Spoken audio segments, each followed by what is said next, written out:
So as you see here, we picked up some dirt, which is really not good for anything.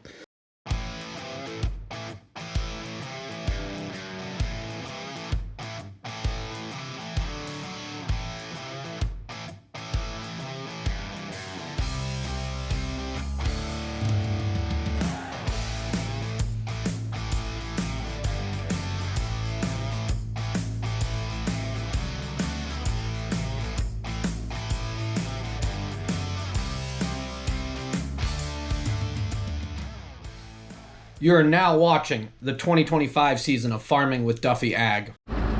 Okay, we are back down here at Curtis Mont. We are taking the combine home and we are gonna get the poly put on the head. As far as the bean head, the platform head, which is gonna be so that we can run beans this week coming up. Big shout out, Ed had us come bring the combine down for the Ag Eng labs this week, and then they went and looked at a TR65, I believe, in action yesterday. But as they were doing the lab, they could actually walk around the combine, see things, point things out, talk. I'm honored to bring back to where I got my education. So as you see, they got a 6R, two 6Rs sitting there. They do a lot of training here. Crone does a bunch of training. There's a big X out back, a big M, balers, mowers, all sorts of stuff. So a lot of education goes on here, and honestly, as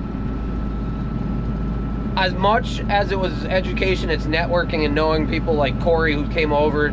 He actually just came over and took the injection pump, and he's going to put the governor back on and make it all 100% so it slides together. People like that I've met through college, so and become long-term friends. But alrighty, let's let this warm up and we'll venture up the road. Got the bison up on the hill there, grazing along. We are almost home. So I'll sneak across this narrow bridge. They are supposed to replace this bridge. I thought it was this year. I think they got delayed, and at some point they're supposed to replace this. It's going to be more of a straight cut, wider, and everything else. But I did rub my right side dual coming across here, so I'm going to put the camera down and we'll fit across and hopefully not hit nothing. And we made it, but somebody parked the Landau right in the way, so I can't take it around. And that was me. We came in last night like 9:30, and I just said I'm going to bed. So parked it right there. I'll get it fired up, get it moved. We're gonna pick up the platform head, bring it out here. I don't believe you can do it on the trailer, so I was like, we can't do it in the shop anyways. So we'll probably just sit in the lawn and change poly out. They look pretty content out there.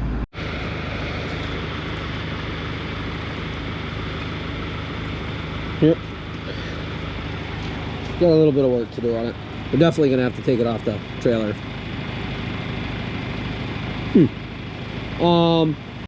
Okay, Yanko's all worked up.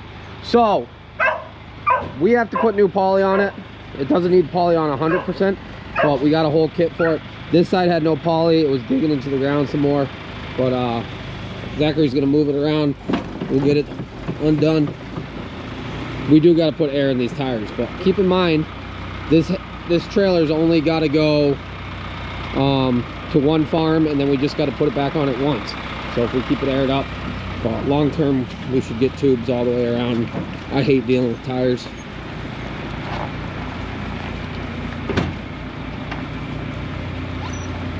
He'll get pulled over there, and I'll pick it up. It's a muddy mess in the driveway, I know.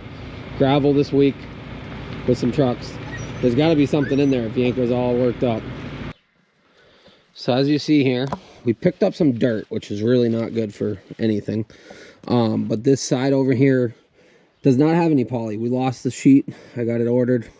We just never got to putting it on, but we'll grind off the last of the rivets there, and then we're going to go all the way down through.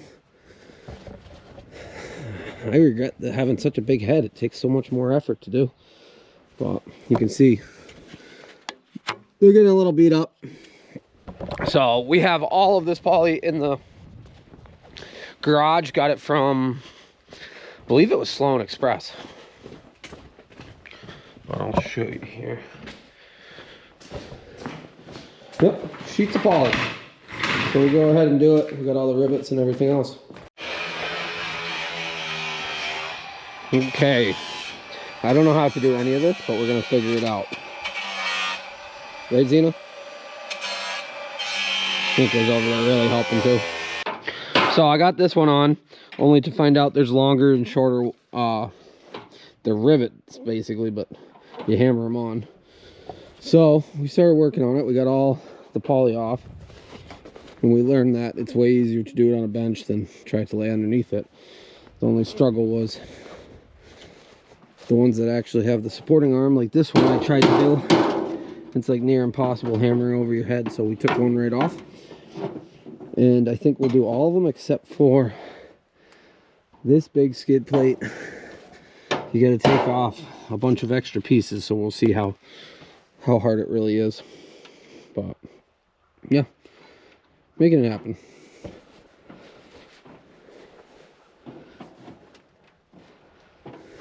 No pressure. Out here in God's shop, getting rained on. Oh, alrighty, got a big sheet. The problem is with the big sheets, well, we can't take them off without taking off 2 arms and a whole bunch of other bolts. 2 here, there. So I did it sitting there, and it's not too bad, other than it moves, and when you hit on them, it doesn't actually take anything in. So now we got it figured out. Got the little one, and we're got pretty much all the other pieces wrapped up. So start putting them back together, working our way across, and then we get another big one at the end to do. So going through, taking them all off, definitely made a big difference. Brian Brock pointed out that the head sagged a little bit in spots, and he talked about how these can be bent or broken, and like that one looks a little bent. I'm thinking that's part of it. Same with these little brackets that hold it. But how this works is, that's basically the spring when it's in the flex mode, and if you don't have it bolted up, and then springs against here, that helps it all float and contour the ground. So there's 2 down here. They don't look broken, but this end definitely sagged more, so they're probably bent from somebody hitting something. We got 1 left there and 1 spacer piece in between, and then that's everything. But go along and put each bolt back in, and these sit through. They had washers and E-clips on them, but yeah, we're just gonna send them. The E-clips were pretty well shot. Yeah, it's raining.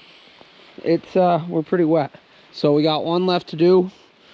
I'm just re-drilling the hole because it doesn't line up 100%, but everything else was really good. Once we learned that you needed to use short ones or long ones, they should have just sent long with all of them.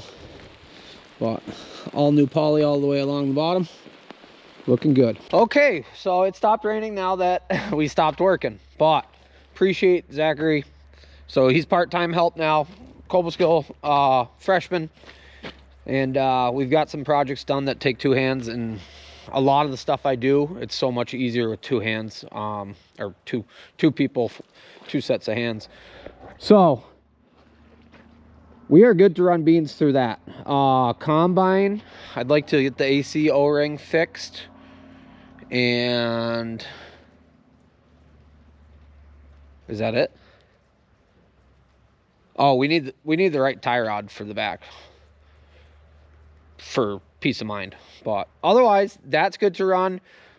We just got to grease the grain buggy, or chaser bin, or chaser cart, or grain cart, or whatever you want to call it. We got to do that, and then it's going to go on the 46, and we'll be good to go. But appreciate you guys watching along. Hopefully we get less rain and moisture, and we can get some beans cut this week. So see you guys on the next one.